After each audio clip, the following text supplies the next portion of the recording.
Lord. ప్రభువైన యేసుక్రీస్తు నామములో మీ అందరికీ వందనములు తెలియజేస్తూ ప్రతి ఉదయం దేవునితో అనే ఈ ఆధ్యాత్మిక కార్యక్రమానికి మిమ్మల్ని అందరినీ కూడా ఆహ్వానిస్తున్నాను. దేవుని యొక్క మహాకృపను బట్టి ఆయన గడిచిన కాలమంతా మనల్ని కాచి కాపాడి ఆయన రెక్కల చాటున కాపుదలను మనకు అనుగ్రహిస్తున్నారు. మనం ఎల్లప్పుడూ ఆయనకి కృతజ్ఞతాస్తుతులు చెల్లించేవారుగా ఉండాలి. ఉదయం లేవగానే దేవుడికి సమయాన్ని ఇచ్చేవారుగా ఉండాలి. ప్రార్థనలో మనం సమయాన్ని గడిపేవారుగా ఉండాలి.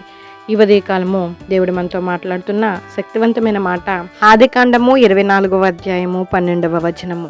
నా యజమానుడగు అబ్రహాము దేవుడైన యెహోవా నేను వచ్చిన కార్యమును త్వరలో సఫలము చేసి నా యజమానుడగు అబ్రహాము మీద అనుగ్రహము చూపెను. ఆమెన్.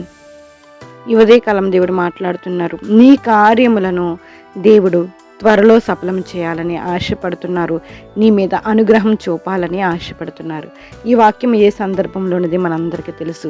అబ్రహాము గారు తనకున్న కుమారుడైన ఇస్సాకుకు వివాహం చేయాలని ఆశపడినప్పుడు తన బంధువుల నుండి దేవుడు ఏర్పాటు చేసే కుమార్తె తన కుటుంబానికి కోడలుగా రావాలని ఆశపడినప్పుడు తన దాసుడను కోడల గురించి పంపినప్పుడు మరి తన దాసుడు పలుకుతున్న మాటలు నిజమేనండి. నా యజమానుడగు అబ్రహాము దేవుడైన యెహోవా నేను వచ్చిన కార్యములను త్వరలో సఫలము చేసి. అవును, మరి ఇంత ఏ కార్యం జరగాలన్నా దేవుడు మాత్రమే సఫలం చేయగలడు. ఆయన ఏ నమ్మకంతో ఏ ఆశతో ఆ ప్రాంతానికి వెళ్ళారో, ఒక నిబంధన చేసి ఉన్నారో, తన వెళ్ళిన ప్రతి ప్రయత్నానికి ఆ దాసుడు ఏమి చేస్తున్నాడు? తండ్రి నీ చిత్తాన్ని నాకు కనపరచండి. ఏ కుమార్తెని ఆ యజమానుడి ఇంటికి నీవు కోడలుగా పంపిస్తావో నీవు నాకు చిహ్నాన్ని చూపించండి అని అడుగుతున్నారు. నీ చిత్తానికి నేను అప్పు చెప్తున్నాను, నా ప్రయాణాన్ని నీ చిత్తానికి అప్పు చెప్తున్నానని ఆ దాసుడు దేవుడి మీద ఆధారపడినప్పుడు, దేవుడి మీద నమ్మకంతో ఉన్నప్పుడు ఆయన కార్యాన్ని దేవుడే సఫలము చేసి తనకు కావలసిన కుమార్తెని యజమానుడికి భార్యను దేవుడు చూపించి ఉన్నారు. అతని అనుగ్రహాన్ని అబ్రహాము మీద దేవుడు చూపించి ఉన్నారు. నిజమేనండి. మనము కూడా ఆయన చిత్తానికి మన జీవితాలని అప్పగించుకుంటే దేవుడు మన జీవితంలో అద్భుతమైన కార్యాలు జరిగిస్తారు. ఆయన అనుగ్రహం చూపుతారు, మన కార్యాన్ని సఫలపరుస్తారు. ఆయన సమయానికే ప్రత్యక్షమయ్యే దేవుడు. ఏ సమయానికి నీకు ఏమి కావాలో దేవుడు ఎరిగిన దేవుడు. ఆ సమయానికి నీకు ప్రత్యక్షమయ్యే దేవుడు. ఏ నిమిషానికి ఏమి జరుగుతుందో ఎవరు ఊహించలేరు. రేపటి దినాన్ని ఏమి సంభవించబోతుందో ఎవరికి తెలియదు. కొన్నిసార్లు రేపటిని గురించిన భయం మనల్ని ఉక్కిరి బిక్కిరి చేస్తుంది. బిడ్డల వివాహాలు ఎలా జరుగుతాయో అనే టెన్షన్, వ్యాపారంలో లాభాలు వస్తాయో లేదో అనే భయము, ఒకవేళ జరగకూడదు ఏమైనా జరిగిపోతుందేమో అని భయము, మెడికల్ రిపోర్ట్స్ ఎలా వస్తాయో అని భయము, ఒకవేళ వ్యతిరేకంగా వస్తే నా పరిస్థితి ఏమిటి, ఆ రిపోర్ట్లో ఒకవేళ నాకు ప్రాణాపాయ స్థితి ఉన్నదని తెలిస్తే ఎన్నో భయాలు. వివాహం కారణ కుమార్తెల సంగతి ఏమిటి, నా భర్త లేక భార్య ఎలా జీవిస్తారు, నాకు వ్యతిరేకంగా మనుషులు పన్నాగం పన్నుతున్నారు, వారి నీచమైన ఆలోచనలు కలిగి నాకు హాని చేసే ప్రయత్నం చేస్తున్నారు, వారు తలపెట్టిన కీడు ఒకవేళ నిజమైతే నా కుటుంబం బజారున పడుతుంది, నా బ్రతుకే అతలాకుతలం అయిపోతుంది ప్రభువా, ఇది జరగకుండా చెయ్యి అని ప్రార్థిస్తున్నావా? ఆనాడు దమస్కులో ఉన్న విశ్వాసులు కూడా ఇదే భయము గుండా వెళ్ళారు. దమస్కులో అనేక సమాజ మందిరాలు ఉన్నాయి. ఆ సమాజ మందిరంలో అనేక మంది విశ్వాసులు తమ ఆత్మీయతను కొనసాగిస్తున్నారు.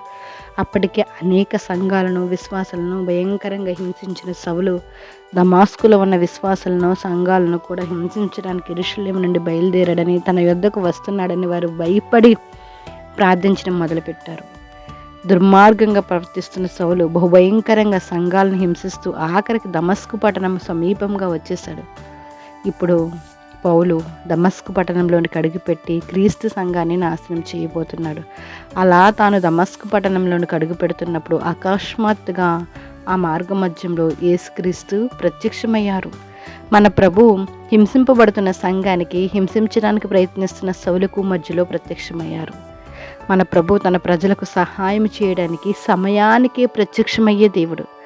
కావున నీ కుటుంబంలో, సేవలో, సంఘంలో, నీ బిడ్డల విషయంలో, ఉద్యోగంలో ఏదో కీడు జరుగుతుందని, లేదా ఏదో రిపోర్ట్స్ వస్తున్నాయని, ప్రతికూలంగా నీకు అన్ని సమస్యలే వస్తున్నాయని, కుటుంబ సమస్యల గురించి, ఆర్థికపరమైన సమస్యల గురించి నువ్వు భయపడవద్దు. క్రీస్తునందు విశ్వాసం ఉంచు. ఆయన తప్పక నీకు సంభవించబోయే కష్టానికి, కీడునకు మధ్యలో ప్రత్యక్షమయ్యి నిన్ను ఆదుకుంటారు.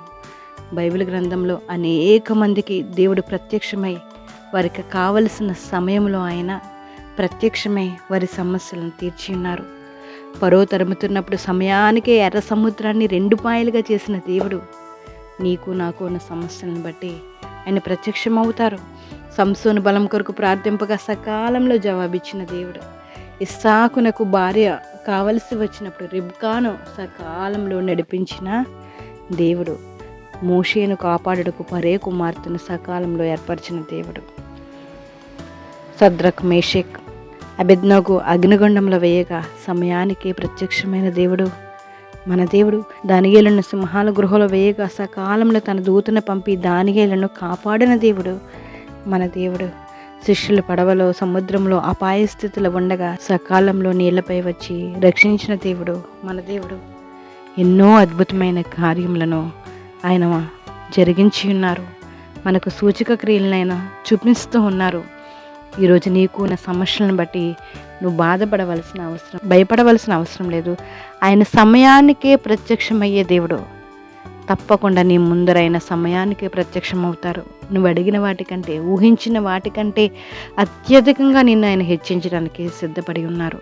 కేవలం నీ జీవితాన్ని ఆయన చిత్తానుసారంగా అప్పచెప్పి నమ్మకంగా ప్రార్థనలో విశ్వాసంతో ప్రార్థన చేస్తూ ముందుకు కొనసాగించి నీ జీవితాన్ని, నీకు కావలసిన ప్రతి మార్గమును ఆయనే సరళము చేస్తారు. నిన్ను ఆదుకునే దేవుడు, సమయానికి ప్రత్యక్షమయ్యే దేవుడు మన దేవుడు, గొప్ప దేవుడు. ప్రార్థన చేసుకుందాం. జీవం కలిగిన దేవా, నీ వందనాలు స్తోత్రములు చెల్లించుకుంటున్నాం. మీ దయను బట్టి, మీ కృపను బట్టి, ఎంతవరకు నైనా మీరు నడిపించిన విధానాన్ని బట్టి మీకు స్తోత్రాలయ్యా. ఈ ఉదయకాలం ప్రార్థనలు ఏకీభవిస్తున్న ప్రతి ఒక్కరిని మీ పాదాలకు అప్పచెప్తున్నాం. ఎవరైతే ఒకవేళ భయపడుతున్నారేమో వారి భయాలన్నీ తొలగించడానికి ఉదయకాలమైనా మీరు మాతో మాట్లాడిన దేవా మీకు వందనాలు. దమనసులోనైనా ప్రజలు భయపడుతున్నప్పుడునైనా ప్రజలకినైనా సవులకి దేవుడునైనా ప్రత్యక్షమయ్యారు తండ్రి. మధ్యలో ప్రత్యక్షమై తండ్రి దేవా మీకు వందనాలు స్తోత్రాలయ్యా. వారికి కావలసిన కృపను అందించారు. అట్టి రీతిగా ఈ ఉదయకాలంనైనా బాధపడుతున్న ప్రతి ఒక్కరిని విడిపించండి, మీ కృపలో నడిపించండి అయ్యా. కేవలం నేను మీ మీద ఆధారపడి జీవిస్తున్నాం తండ్రి. నిజంగా మొరపెట్టే వరకు మీరు సమీపంగా ఉన్నారు కదా ప్రభా. ఈ ఉదయకాలం ప్రార్థన ఏకీభవిస్తున్న ప్రతి ఒక్కరిని జ్ఞాపకం చేసుకుని విడుదల దయచేయండి. అనేక మంది యవ్వన బిడ్డలు చెడు వ్యసనాలకు బానిసలు అయిపోయి తిరుగుచున్నారు. తల్లిదండ్రుల మాట వినడం లేదు. అటు వారిని ఒక్కసారి జ్ఞాపకం చేసుకోండి. ఆత్మీయ నేత్రాలు తెరవడానికి నేను మీరు సహాయం చేయండి తండ్రి. ప్రతి యవ్వన బిడ్డలని జ్ఞాపకం చేసుకోండి ప్రభా. తగిన కాలం మంది వివాహాలు జరగడానికి మీరు సహాయం చేయండి. గర్భఫలాల విషయంలో మీరు సహాయం చేయండి. ఉద్యోగాల విషయంలో మీ కృప చూపించండి. మీ పరిచర్యలో పాలు పంచుకునే బిడ్డలుగా ఉండడానికి నైనా మీలో ఎదిగినట్లు నేను వారికి కావాల్సిన కృపను నేను మీరు అనుగ్రహించండి తండ్రి. మీకు వందనాలు స్తోత్రాలు చెల్లించుకున్నాం. చిన్న బిడ్డలు జ్ఞాపకం చేసుకోండి, వృద్ధులు జ్ఞాపకం చేసుకోండి. ఎండ తీవ్రత ఎక్కువగా ఉండడం వల్ల ఎవరికి ఎటువంటి ఇబ్బందులు లేకుండా మీరు సహాయం చేయండి. ఈరోజు ప్రయాణంలో ఉన్న ప్రతి ఒక్కరికి క్షేమాన్ని అనుగ్రహించండి తండ్రి. మీకు వందనాలు స్తోత్రాలు. ఈరోజు పుట్టినరోజులు, పెళ్లి రోజులు జరిపించుకుంటున్న బిడ్డలను ఒక్కసారి జ్ఞాపకం చేసుకోండి అయ్యా. ఈ సంవత్సరం అంతా మీ దయా కిరీటం ధరింపచేసి ఉన్నారు తండ్రి. నేను మీ జాడల సారమును నేను వెదజల్లించి ఉన్నారు తండ్రి. మీకు కృతజ్ఞతాస్తుతులు చెల్లించుకుంటున్నాం తండ్రి. ఇక మీదట కూడా నైనా దేవా స్తోత్రం నైనా మీ దయా కిరీటం నిత్యము మా మీద అనుగ్రహించండి. మేము ఎప్పుడు నైనా మీలో ఎదిగినట్లు నేను మీరు సహాయం చేయండి. మీ కాపుదల కృప అనుగ్రహించండి తండ్రి. మీకు వందనాలు స్తోత్రాలయ్యా.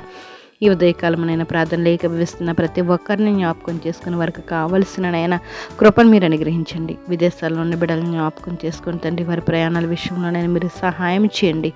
మీకే స్తోత్రాలు. అనేక మందినైనా బిడ్డలనైనా కాలేజీలు చదువుతున్నారయ్యా, ఫీజులు కట్టలేక ఇబ్బంది పడుతున్నారు. అటు వారిని ఒకసారి జ్ఞాపకం చేసుకుని సహాయాన్ని మీరే అందించండి తండ్రి. మీకు వందనాలు. ప్రతి ఒక్కరి పట్ల అద్భుతమైన కార్యాలు జరిగించండి. రైతులను జ్ఞాపకం చేసుకోండి అయ్యా. అప్పులతో బాధపడుతున్న వారికి విడుదల దయచేయండి తండ్రి. నేను అప్పులను తీర్చుకునే మార్గాన్ని నేను మీరు సరళం చేయండి తండ్రి. మధ్యవర్తులుగా ఉండి అనేక మంది ఇబ్బంది పడుతున్నారు. అప్పిచ్చిన వారు కూడా చాలామంది ఇబ్బంది పడుతున్నారయ్యా. అట్టి వారికి కూడా విడుదల దయచేయండి. ప్రతి ఒక్కరు మీ యందు భయభక్తులతో జీవించినట్లు మీరు సహాయం చేయండి. వారి జీవితాలు మీలో ఉండి నేను ఎదిగినట్లు మీరు సహాయం చేయండి.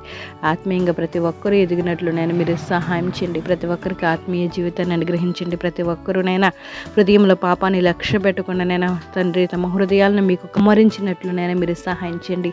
ప్రతి ఒక్కరు నేను యథార్థంగా జీవించినట్లు, నీతిమంతులుగా వారు నేను ఉండినట్లు మీరు సహాయం చేయండి. మీ యందు భయభక్తులు కలిగి ప్రతి ఒక్కరూ జీవించినట్లు మీరు సహాయం చేస్తారని ఈ ఉదయకాలం నేను మీరు మాతో మాట్లాడారయ్యా. సమయానికే ప్రత్యక్షమయ్యే దేవుడిగా ఉన్న తండ్రి, ప్రతి ఒక్కరికి నైనా మీ కృపను అనుగ్రహిస్తారని, సమస్త ఘనత మహిమ ప్రభావాలు మీరు పొందుకుంటారని ప్రభువుని యేసు నామములో అడుగు వేడుకుంటున్నాం మా పరమ తండ్రి. ఆమేన్. Praise the lord. అందరికీ వందనములండి. ఈరోజు మరి మా 12వ పెళ్లి రోజు. మీరందరూ కూడా ప్రార్థించండి. ఈ 12 సంవత్సరాలు కూడా దేవుడు ఎంతో కృప అనుగ్రహించారు. మరి ఆయన పరిచర్య చేసే భాగ్యాన్ని కూడా అనుగ్రహించారు. ఇంకను కూడా మమ్మల్ని దేవుడి పరిచర్యలో ఆయన బహుగా వాడుకునేలాగా అనేక మందికి మరి దేవుడు మమ్మల్ని ఆశీర్వాదకరంగా ఉంచినట్లుగా మీరందరూ కూడా ప్రార్థన చేయండి. దేవుడికి మహిమ కలుగును గాక. Thank you lord. Thank you Jesus.